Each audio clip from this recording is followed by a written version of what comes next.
ऐसी भी औलाद होती है, भगवान ऐसी औलाद किसी को ना दे। रुला देगी बूढ़े माँ बाप की ये कहानी।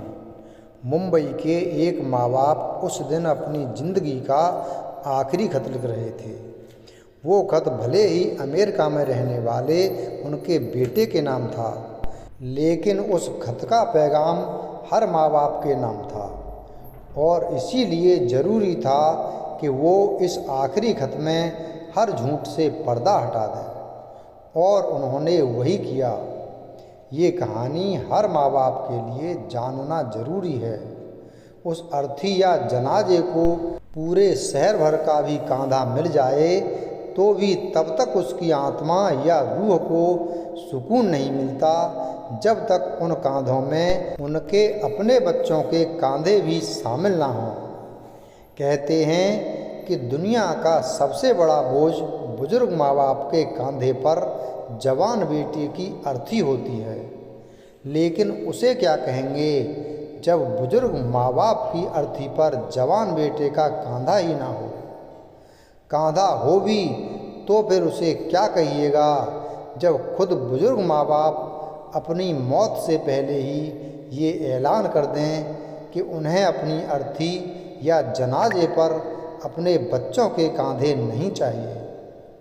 सोचिए ना, वो कैसे और किस कदर मजबूर माँ बाप होंगे जो मौत को गले लगाने से पहले सुसाइड नोट को वसीयत बनाकर ये वसीयत करते होंगे कि जब वो मर जाएं तो उनके बच्चे उनके अंतिम संस्कार में शामिल ना हों। उनके अंतिम संस्कार पर उतने ही पैसे खर्च किए जाएं जिसमें आखिरी रस्में इजाज़त देती हैं। घर से पहले ही दूर जा चुके ऐसे बच्चे सचमुच इतने दूर हो चुके हैं कि अब उनके पास अपने बुजुर्ग माँ बाप की अर्थियों को कांधा या उनका अंतिम संस्कार करने तक के लिए वक्त नहीं है। कहते हैं क्या करें, नौकरी ही ऐसी है। विदेशों में नौकरी करना कोई आसान थोड़ी होता है। बड़ी मुश्किल से तो नौकरी मिली है। अंतिम संस्कार के लिए छुट्टी भी नहीं मिलेगी। एक काम करो, किसी एनजीओ से अंतिम संस्कार करवा दो। जो खर्चा आएगा हम भिजवा देंगे। कभी मुंबई से, कभी दिल्ली से, कभी कानपुर से, कभी आगरा से, तो कभी किसी नए शहर से। अक्सर अमेरिका, कनाडा, ब्रिटेन जैसे देशों में रहने वाले कामयाब बच्चों के अपने बुजुर्ग माँ बाप की मौत की खबर सुनने के बाद कुछ ऐसे ही रिएक्शन होते हैं। एक बुजुर्ग दंपति ने पंखे से लटककर खुदकुशी कर ली, पर खुदकुशी करने से पहले पूरी तसल्ली से 5 पन्नों का एक खत लिखा।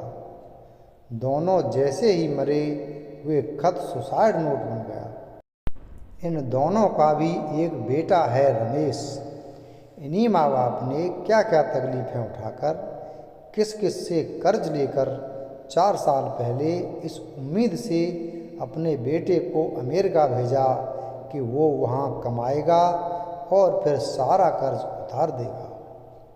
पर अफसोस, बाकी कर्ज तो छोड़िए, ये तो अपने बूढ़े माँ बाप के अंतिम संस्कार का कर्ज भी अब कभी नहीं उतार पाएगा। उतार भी नहीं सकता, क्योंकि खुद माँ बाप ने अपने आखिरी खत में उससे वो कर्ज उतारने का हक भी छीन लिया। उन बुजुर्ग दंपति की चिता जलकर भी बुझ गई, पर बेटा अमेरिका से नहीं लौटा। पर हाँ, अमेरिका में रहते रहते उसने अपने माँ बाप के लिए ये इंतज़ाम ज़रूर कर दिया था कि वो अब खुद ही मौत को गले लगा ले। बुजुर्ग मुंबई के अपने घर में अपनी पत्नी के साथ रहा करते थे। उनके 2 बेटे हैं, बड़ा बेटा रमेश, छोटा बेटा दिनेश। जब तक उम्र थी और जिस्म ने साथ दिया, बुजुर्ग दंपति ने पूरे घर को संभाला, बच्चों को अच्छे स्कूल कॉलेज में पढ़ाया। बड़ा होकर बेटे ने बिजनेस करना चाहा तो पिता ने सारी पूंजी लगा दी। पर बेटे रमेश ने सारे पैसे डुबो दिए। वो खुद कर्ज में आ गया।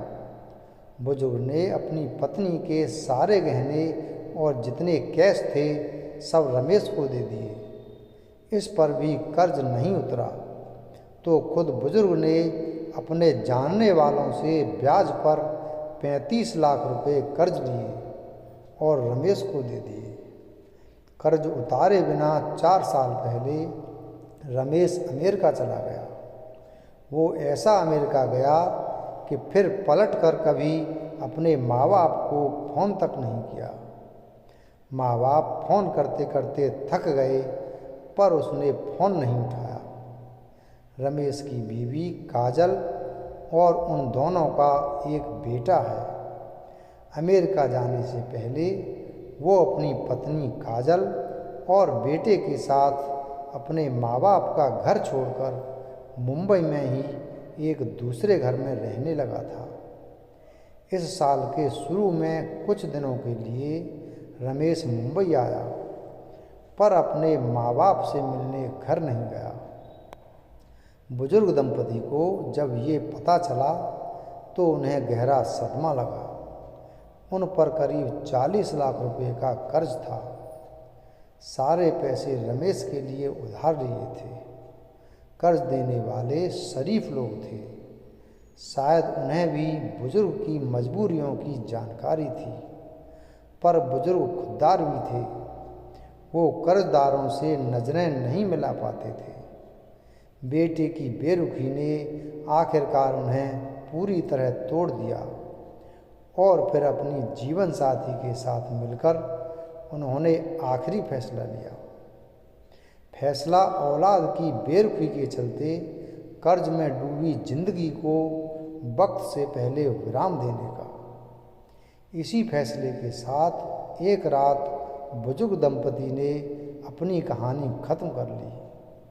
इत्तेफाक से जिस कमरे में दोनों मौत को गले लगाने जा रहे थे, उस कमरे के ठीक बराबर वाले कमरे में उनका छोटा बेटा और रमेश का भाई दिनेश अपनी बीवी के साथ बेखबर सो रहा था। एक बेटे की वजह से बुजुर्ग अपनी बीवी के साथ मौत को गले लगा रहे थे, तो दूसरी तरफ दूसरे बेटे दिनेश के लिए उसी आखिरी खत में अपने एक दोस्त से ये भी कह रहे थे कि तुम दिनेश का ध्यान रखना, दिनेश का कोई सहारा नहीं रहेगा अब। रमेश ने तो दिनेश को भी छोड़ दिया।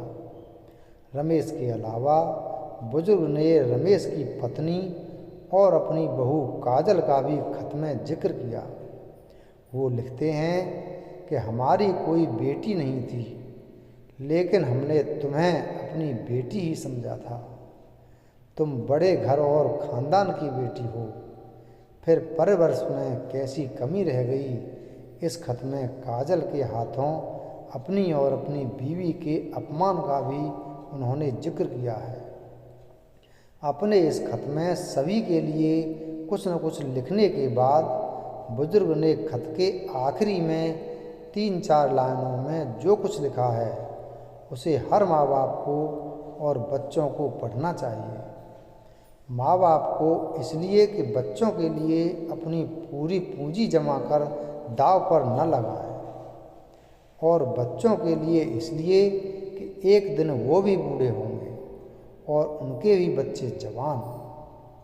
क्या फ़ायदा ऐसी तरक्की और दौलत का कि सब कुछ कमाकर भी आप इतने गरीब हो जाएं कि आप अपनों का अंतिम संस्कार तक ना कर सकें। बुजुर्ग ने खत में आखिर में यही लिखा है कि रमेश यानी उसका अपना बेटा उनके अंतिम संस्कार में शामिल नहीं होगा, ना ही उसके पैसों से उनका अंतिम संस्कार होगा। वीडियो अगर पसंद आया हो तो वीडियो को लाइक करें, चैनल को सब्सक्राइब करें